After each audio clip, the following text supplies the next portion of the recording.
ในสายตามนุษย์สิ่งที่เล็กอาจจะดูไม่มีคุณค่าแต่ในสายตาพระเนตรของพระเจ้าไม่มีสิ่งใดที่เล็กเกินกว่าที่พระองค์จะทรงใช้เบธเลเฮมเป็นเมืองเล็กๆกลับกลายเป็นจุดเริ่มต้นของแผนการไถ่กู้โลกทั้งหลายผ่านผู้ช่วยคือพระผู้ช่วยก็คือองค์พระเยซูคริสต์ในข้อพระคัมภีร์ได้กล่าวไว้ว่าบ้านเบธเลเฮมในแผ่นดินยูเดีย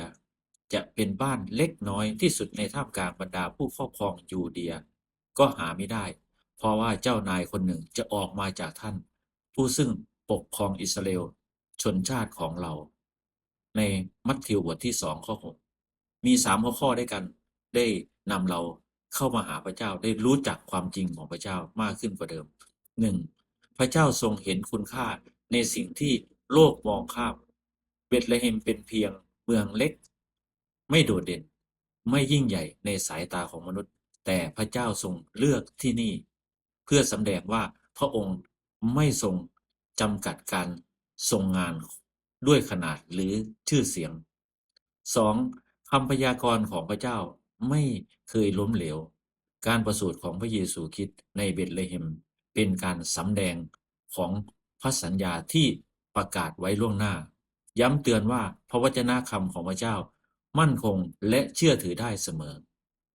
3. ผู้นำแท้จริงมาจากพระเจ้าไม่ใช่มาจากโลกพระเยซูไม่ได้มาจากพระราชวังแต่มาจากลางหญ้าเพื่อแสดงว่าการปกครองของพระองค์คือการรับใช้การถ่อมใจ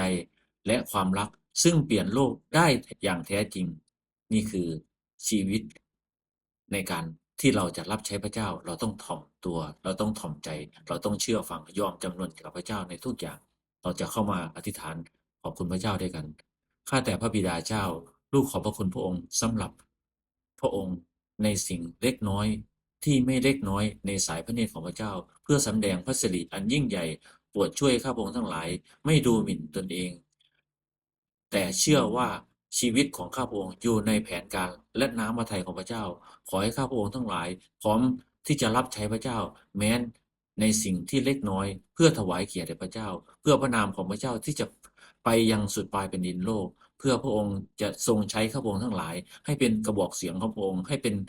โคมส่งเท้าในข้าพระองค์ทั้งหลายให้ข้าพระองค์ทั้งหลายที่จะยอมจำนนที่จะเชื่อฟังที่จะทำตามและแผนการน้ำพระองค์น้ำพระทัยของพระองค์แล้วขออวยพรพี่น้องทุกคนที่ได้ยินได้ฟังพระวจนะคำของพระเจ้าที่จะได้รับการเปลี่ยนแปลงที่มาจากพระองค์ขออวยพรในพระนามพระเยซูคริสต์เจ้าเอเมนครับขอพระเจ้าอวยพรครับ